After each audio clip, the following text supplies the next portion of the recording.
男人把一张薯皮贴在脸上，这点薯皮迅速与皮肤结合。就在他以为移植实验终于成功时，新移植的皮肤就在男人脸上快速生长起来，没多久就蔓延到了他的嘴巴。男人立刻意识到了不对劲，于是赶忙拿起手术刀，想要划开被封死的嘴巴。可仅仅1秒过后，皮肤又快速愈合，最终竟直接将男人活活憋死。而这也给年幼的女儿小薇造成了巨大的心理创伤。时光荏苒，小薇虽已长大成人，但她的心中始终没有忘记当初父亲为自己移植皮肤所做的一切。要不是因为脸上丑陋的胎记，父亲也不会死去。为了延续父亲的研究成果，小薇凭借自己的努力，成功拿到了新西兰一所大学的全额奖学金。于是他便打算前往新西兰投靠自己的姑姑。因为脸上的胎记，小薇不管去哪都会用围巾和披散的头发将自己脸上的胎记牢牢遮起来。看着眼前自卑的女孩，姑姑的脸上满了心疼。你心好漂亮，你知道吗？我有特别好的遮瑕产品，能把它全盖住。好了，你累了，我们先回家啊。面对热情的姑姑，小薇的内心感到一丝温暖，心中对自己日后的家也有了隐隐的期待。姑姑的家还有一位和她的同龄女孩安吉拉。由于从小深受国外文化的熏陶，安吉拉的性格叛逆而又刁蛮。初来乍到的小薇很难和自己的这个表妹融到一起，不过她还是把这一切原因都归到自己脸上丑陋的胎记。在去往学校的路上，小薇遇到了一位同样面貌丑陋的流浪汉约翰。这种同命相连的感觉让小薇内心仿佛找到了一点归属感。在大学的第一天，即将父亲告知上的小薇却在课堂上崭露头角。课后的小薇带着父亲留下的笔记，独自来到实验室，想要继续研究父亲的实验，没想到却被教授保罗当场抓住。当他得知女孩的父亲也是一位科学家时，立刻换上了一副和蔼可亲的模样，甚至邀请小薇作为自己的助理，继续进行这项研究。另一边，对小薇感到好奇的安吉拉再让自己的好友一起来到小薇的房间参观。可令他们感到失望的是，小薇的房间除了几把冰冷的手术刀外，并没有其他新奇的东西。回到家后的小薇开心地向安吉拉他们打起了招呼，本以为几人能够打成一片，可由于生活习惯不同，安吉拉的朋友对小薇本能地排斥起来。不过小薇并没有放在心上。到了第二天，小薇又一脸热情地向几人打起了招呼。I wanted to invite you all to Yamcha for some chasui. Oh, what's that? Oh, I can take you another time. Chasui? It was my brother's favorite food. I want to get some for his altar. 听到小薇的话，不好意思拒绝的几人跟着小薇来到了一家餐厅。然令小薇没想到的是，饮食的差异让其他3人迟迟无法下口。看着小薇大快朵颐的样子，妹妹安琪拉感到格外丢脸。一顿饭下来，几人闹得很不愉快。小薇失落地走在大街上，在这座陌生的城市，她似乎依旧没有依靠。在路的转角处，约翰主动向她打起了招呼，似乎只有在这里，小薇才能感觉到一丝陌生的关照。就在这时，保罗找到了小薇，主动向她交代了实验室的相关事宜。原来保罗在了解到小薇父亲曾经的研究后，便妄想通过窃取小薇的研究来帮助自己提高血路上的声誉。可他不知道的是，在这辆没有数据支撑的实验中，打过小薇父亲留下来的笔记，怎么可能就这么轻易有所突破？数日下来，尽管小薇将自己所有的时间都用在了这项研究上，但实验的进度却还是一筹莫展。气急败坏的教授甚至找来了一位新人，想要取代小薇的位置。好巧不巧，女儿正是安吉拉的朋友黑妹。在得到自己抢了小薇的位置后，良心过不去的黑妹不仅主动向小薇表达了歉意，而且还鼓励小薇大胆摘下围巾。You know you can take that off, right? It's just us. Wait, it's fine. Come on, come on. That's terrible. No, I'll tell you what's terrible. The scarf. We can look out for one another, okay? You got this. I don't know what type of music you listen to. 就在黑妹低头找耳机时，交下了一张植物园宣传单，引起了小薇的注意。看在宣传单上的石花，她心里在父亲的笔记中曾有关于她的记载，或许这会是她突破实验的重要线索。于是趁着深夜，她割开植物园的铁链，独自溜了进来。硕大的石花仿佛有着致命的吸引力，在一众植物中显得格外抢眼。小薇割下了一部分石花后，匆匆回到实验室，用重新调制出的试剂打算进行下一步的实验。此时的保罗正在实验室的隔壁与学生衣服幽会。听到动静后的教授立刻整理好自己的衣服，偷偷朝实验室内望去。谁也没有想到，居然还有人在深夜跑到实验室做实验。小薇忍痛从自己的大腿上用力割下了一块皮肤，然后用小白鼠的皮肤重新覆盖在自己的皮肤上。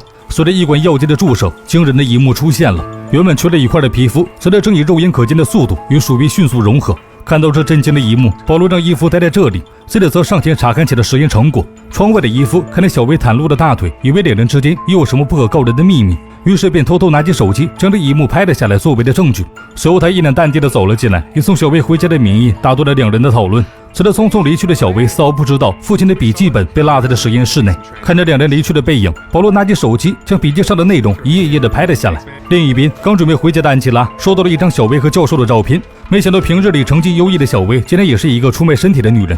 想到平日里小薇的奇怪作风，安吉拉决定惩罚一下她，于是拨通母亲的电话，打算将这一切告诉自己的母亲。可母亲却并不相信安吉拉的话，甚至认为这一切都是安吉拉在无理取闹。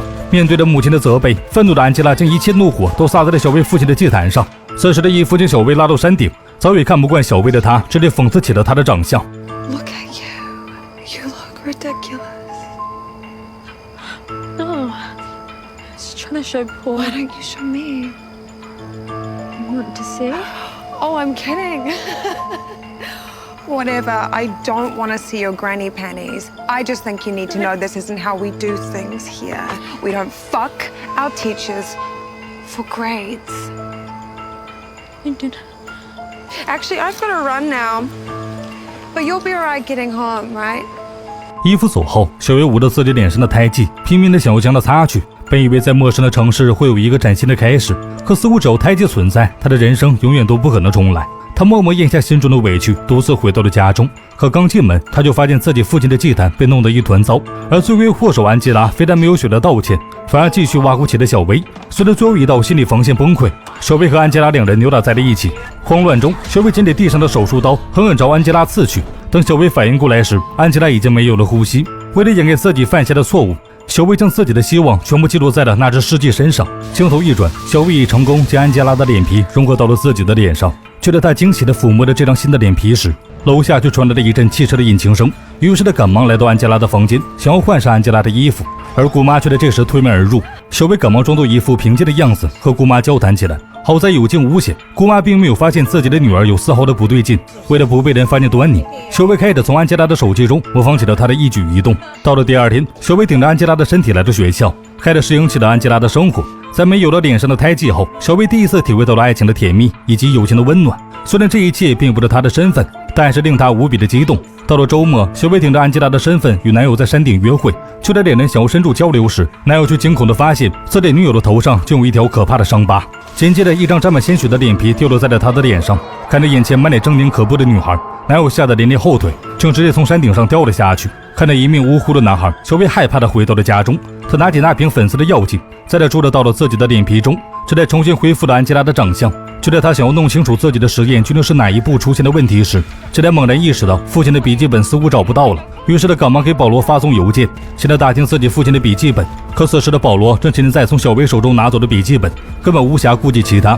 在没有得到回应后，小薇找来到实验室，一阵翻箱倒柜后，却依旧没有发现半年笔记本的踪迹。于是他拨通了保罗的电话，可没想到对方却将这一切的研究全部归为了自己的成果。听到这里，愤怒的小薇想去找保罗质问一番，却无意间碰到了楼下的伊夫。一个大胆的想法瞬间涌上心头，于是他装作安吉拉的样子，想让伊夫开车送自己回家。看着对方完美的长相和身材，嫉妒与仇恨不断在小薇心中涌现。在成功将伊夫带到自己家后，小薇偷偷将房门反锁，之后他又假借让伊夫看东西的名义，将对方骗到了房间。